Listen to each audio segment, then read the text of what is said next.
Boa noite a todos. Nesta aula, vamos falar a respeito dos padrões de qualidade, tratamento da água e de efluentes. As primeiras tecnologias hidráulicas surgiram na Idade do Bronze, há cerca de 5.000 anos atrás, nas regiões da Índia, da Mesopotâmia e também da Grécia. Nessas imagens, nós podemos verificar algumas construções que foram feitas nessa época. A imagem à esquerda é o Vale do Indo, que data de 2.600 anos a 1.900 anos antes de Cristo, e à direita um sistema de esgoto na ilha de Creta, no Palácio de Canossos, na Grécia. Os romanos também são bastante conhecidos pelas grandiosas estruturas de aquedutos e também hidráulicas que eles construíram durante todo o Império. Muitas dessas construções sobrevivem até os dias de hoje, fazendo parte inclusive do sistema de esgoto atual da cidade. Porém, durante a Idade Média, essa questão de saneamento, ela não se desenvolveu. Os esgotos implantados na Europa durante toda a época medieval eram simplesmente valas abertas que se seguiam as vias de drenagens existentes e muitas vezes eram direcionadas ao longo do centro ou das estradas.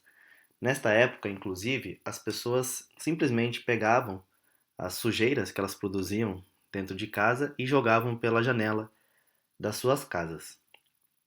Acreditava-se, inclusive, em alguns vilarejos ou grandes cidades mesmo medievais, que o fato de se tomar banho poderia causar doenças.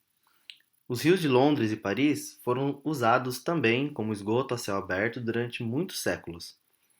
Em Londres, em 1357, uma proclamação foi emitida proibindo o lançamento de qualquer tipo de lixo no Tâmisa ou em qualquer outro curso de água. Nesta época, apenas os mosteiros eh, faziam, existiam, né, sistemas de saneamento bastante desenvolvidos. No início da Idade Moderna e contemporânea, também com a Revolução Industrial, as grandes cidades começaram a prestar mais atenção nessa questão de saneamento, principalmente com o surgimento das epidemias que ameaçavam a produção econômica nos países ocidentais.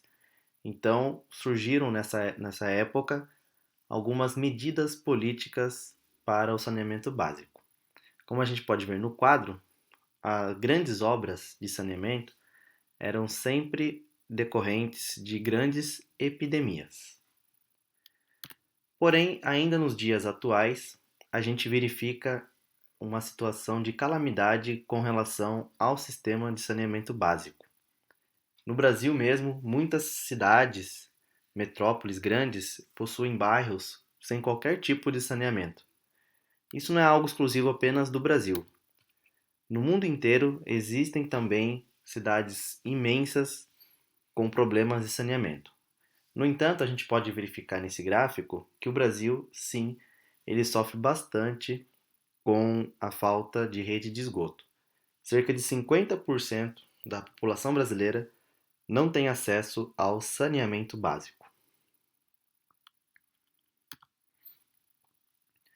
Quando se utiliza o termo qualidade da água, nós temos que entender que o mesmo não diz respeito necessariamente ao estado de pureza da água, mas simplesmente às características químicas, físicas e biológicas. Dessa forma, nós podemos classificar a água em quatro tipos: a água potável, que é aquela segura para beber, o sabor que a gente aprende desde criança que ela não tem gosto, não tem cheiro, né? Mas nós sabemos que ela sim tem um sabor agradável e é utilizado para fins domésticos. A água saborosa, que é esteticamente agradável, ela considera a presença de produtos químicos que não ameaçam a saúde humana. Então são águas que podem existir algum tipo de produto químico que se utiliza para a limpeza dessa água. Nós temos também a água contaminada, que é aquela que contém substâncias físicas, químicas e biológicas ou radiológicas indesejáveis e é imprópria para beber ou para o uso doméstico, e também água infectada, que está contaminado com um organismo patogênico.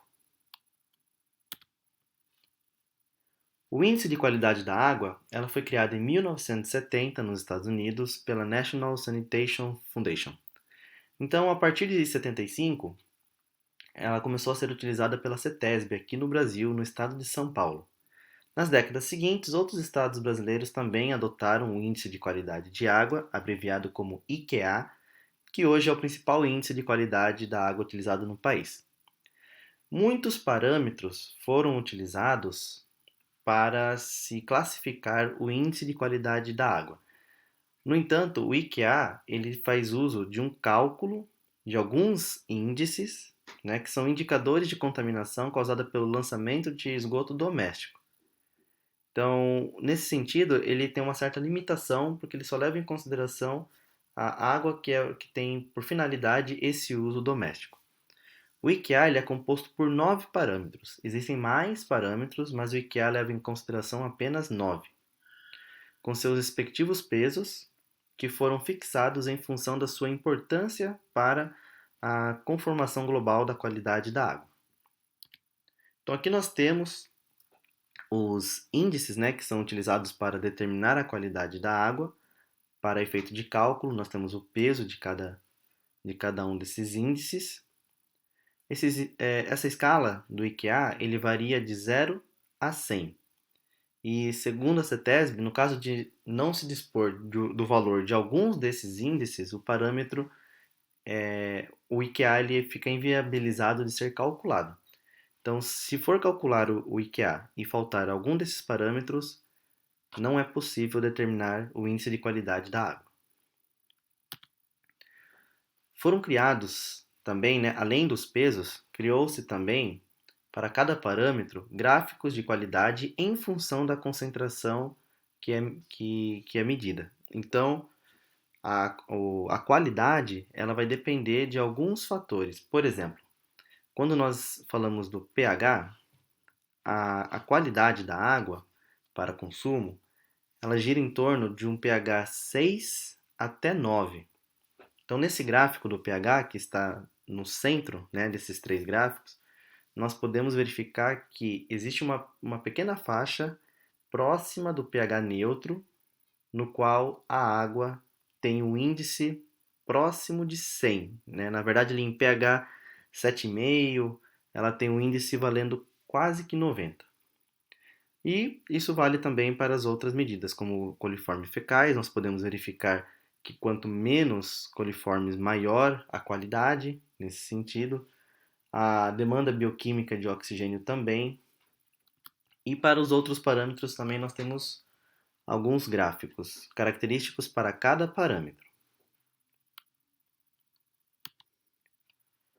Então, o índice de qualidade da água, ele é calculado pelo produtório ponderado das qualidades da água correspondente às variáveis que integram o índice. Para isso, nós utilizamos a seguinte fórmula. Então, o IQA é essa média produtória, né, ponderada, no qual o QI é a qualidade do enésimo parâmetro. Então, nós multiplicamos os valores de todos os parâmetros entre eles para obter esse valor e vamos obter um número entre 0 e 100.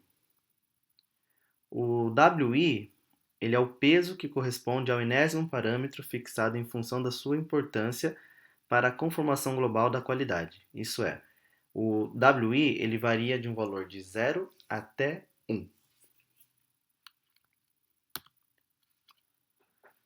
Como foi falado anteriormente, no caso de não se dispor o valor de alguma dessas 9 variáveis, o cálculo do IQA é inviabilizado. Então, a partir do cálculo efetuado, pode-se determinar a qualidade da água bruta, que é indicado pelo IQA, variando numa escala de 0 a 100, como representado na tabela abaixo. Então, um IQA entre 80 e 100, a água é considerada ótima para o consumo. Entre 52 e 80, ela é boa. Entre 37 e 52, ela é aceitável. Entre 20 e 37, ela é ruim. E entre 0 e 20, ela é considerada péssima.